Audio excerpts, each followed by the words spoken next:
Assalamualaikum warahmatullahi wabarakatuh.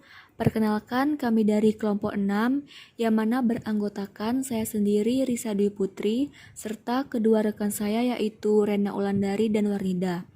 Pada kali ini kelompok kami akan menjelaskan mengenai materi pengelolaan kegiatan pembelajaran anak usia dini. Baiklah, materi pertama akan disampaikan oleh rekan saya yaitu Rena Ulandari. Baiklah, materi yang pertama adalah pengelolaan pembelajaran anak usia dini. Menurut Mulyasa tahun 2005, manajemen atau pengelolaan merupakan komponen integral dan tidak dapat dipisahkan dari proses pendidikan secara keseluruhan. Alasannya, tanpa manajemen tidak mungkin tujuan pendidikan dapat diwujudkan secara optimal. Dalam hal ini, tumbuhlah kesadaran akan pentingnya manajemen dalam mengatur pendidikan dan pengajaran untuk membantu pelaksanaan pengajaran yang sesuai dengan tujuan pendidikan. Selanjutnya, menurut Rohani dalam Berantas, menyatakan pengertian pengelolaan pembelajaran adalah mengacu pada suatu upaya untuk mengatur, memanajemeni, dan mengendalikan aktivitas pengajaran berdasarkan konsep-konsep dan prinsip-prinsip pengajaran untuk menyukseskan tujuan pengajaran agar tercapainya secara lebih efektif, efisien, dan produktif, yang diawali dengan penentuan strategi dan perencanaan dan diakhiri dengan penilaian. Selanjutnya ada strategi pembelajaran dalam pendidikan anak usia dini. Menurut Pangestuti tahun 2014, ada beberapa macam metode di dalam strategi edutainment pendidikan anak usia dini. Yang pertama ada metode bermain, metode karya wisata, metode bercakap-cakap, metode bernyanyi, metode demonstrasi, metode bercerita, metode proyek, dan yang terakhir ada pemanfaatan komputer. Selanjutnya ada perencanaan pembelajaran anak usia dini. Pengertian perencanaan pembelajaran menurut Ahmad tahun 2004 mendefinisikan perencanaan pembelajaran adalah proses pengambilan keputusan hasil berpikir secara rasional tentang sasaran dan tujuan pembelajaran tertentu dengan memanfaatkan segala potensi dan sumber daya yang ada.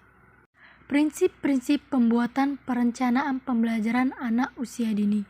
Menurut Trianto tahun 2011, ada 7 prinsip penyusunan perencanaan pembelajaran, yaitu relevansi, adaptasi, kontinuitas, fleksibilitas, kepraktisan dan aksesibilitas, kelayakan atau feasibility, dan akuntabilitas. Baiklah, untuk selanjutnya yaitu komponen-komponen perencanaan pembelajaran anak usia dini.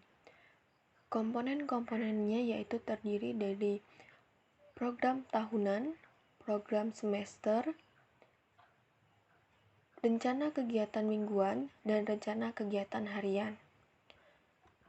Nah, program tahunan itu sendiri merupakan rencana pembelajaran untuk 1 tahun ajaran, yaitu terdiri dari semester 1 dan semester 2. Dalam perencanaan tahunan terdiri dari indikator perkembangan anak dalam 1 tahun ajaran dan tema yang dikembangkan untuk 1 tahun ajaran. Kemudian, program semester. Program semester yaitu perencanaan pembelajaran untuk 1 semester yang terdiri dari indikator perkembangan untuk 1 semester yang penggunaannya telah ditentukan minggunya serta telah dikaitkan dengan tema pada semester tersebut. Nah, yang ketiga, ada rencana kegiatan mingguan atau yang disingkat dengan RKM. RKM ini yaitu penjabaran dari perencanaan semester yang berisi kegiatan-kegiatan dalam rangka mencapai indikator yang telah direncanakan dalam 1 minggu sesuai dengan keluasan pembahasan tema dan subtema. Dan yang terakhir ada rencana kegiatan harian atau yang disingkat dengan RKH. Rencana kegiatan harian ini merupakan penjabaran dari rencana kegiatan mingguan, di mana di dalamnya terdapat kelompok usia, hari dan tanggal, tema dan subtema, indikator yang akan dikembangkan pada hari tersebut, kemudian ada kegiatan untuk mencapai indikator, alat atau media yang akan digunakan, dan alat penilaian yang digunakan dalam rangka mengukur ketercapaian indikator tersebut. Selanjutnya, ada penilaian pembelajaran. Di sini menurut Departemen Pendidikan Nasional tahun 2012, alat penilaian pembelajaran pada pendidikan anak usia dini terdiri dari yang pertama ada observasi.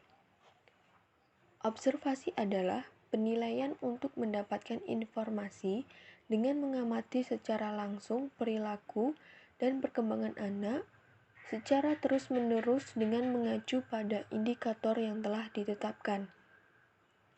Yang kedua, catatan anekdot, yaitu sekumpulan catatan tentang sikap dan perilaku anak dalam situasi tertentu atau peristiwa yang terjadi secara insidental, yaitu yang kejadiannya di luar biasanya. Yang ketiga, yaitu percakapan. Percakapan ini yaitu penilaian untuk mendapatkan informasi tentang pengetahuan atau penalaran anak mengenai suatu hal. Selanjutnya ada penugasan atau project, yaitu penilaian berupa tugas yang harus dikerjakan anak yang memerlukan waktu tertentu dalam pengerjaannya. Misalnya, melakukan percobaan menanam biji. Kemudian yang keempat, unjuk kerja atau performance, yaitu penilaian yang menuntut anak didik untuk melakukan tugas dalam perbuatan yang dapat diamati. Misalnya, praktek menyanyi, olahraga, atau memperagakan sesuatu, dan lain sebagainya. Selanjutnya, yang terakhir ada hasil karya atau produk. Penilaian ini yaitu hasil kerja anak setelah melakukan suatu kegiatan, dapat berupa pekerjaan tangan atau karya seni.